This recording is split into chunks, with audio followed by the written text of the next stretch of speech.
Eh bien bonjour, je m'appelle Guillaume Geoffroy et j'ai le grand plaisir de participer à cette belle aventure qui est la vie très horrifique de Gargantua.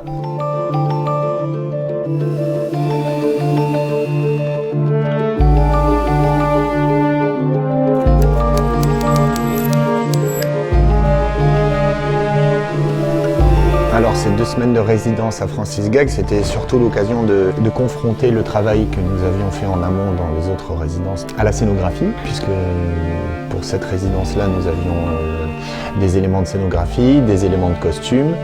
Donc c'était super intéressant de pouvoir placer tout le travail qu'on avait fait sans rien dans la scénographie, de voir comment ça bouge, comment toutes les scènes et les transitions pouvaient s'articuler les unes avec les autres. Et le travail avec le gros corps a été très drôle déjà de base, puisque je ne suis pas une personne c'est complètement l'opposé de mon corps de base.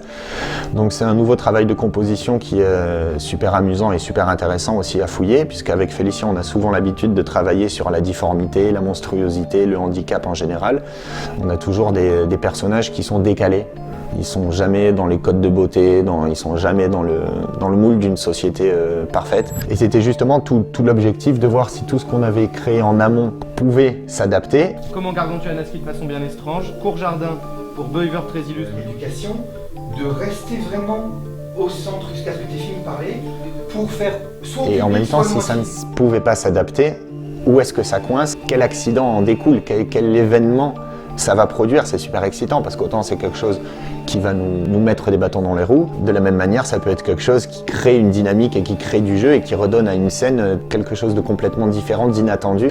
Là, sur cette résidence-là, on a eu donc Stéphane Ramirez qui est revenu nous donner un coup de main. Et on a plutôt axé la recherche des personnages sur leur évolution au long terme, le parcours de chaque personnage tout au long de la pièce. Parce que nous sommes 3 comédiens au plateau, mais il y a une multitude de personnages à jouer. Fut envoyé pour recouvrer de Gargantua les grosses cloches. Il n'y a rien à voir, cette ligne n'est pas assez grande pour nous deux, c'est ça? Parce que le rire, c'est le propre de l'homme. Vivez, joyeux.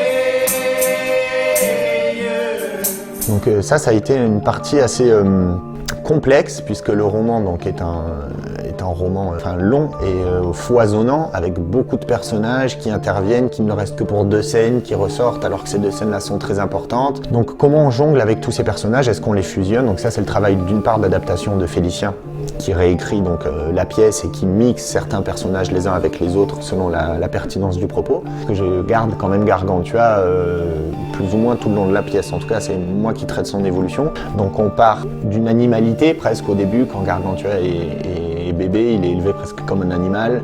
Et par le biais de l'éducation, cette personne-là va s'élever et donc devenir un géant, devenir un grand homme. Mon problème vraiment a été comment, avec le même corps, le même visage, comment dans le jeu on sent cette évolution-là.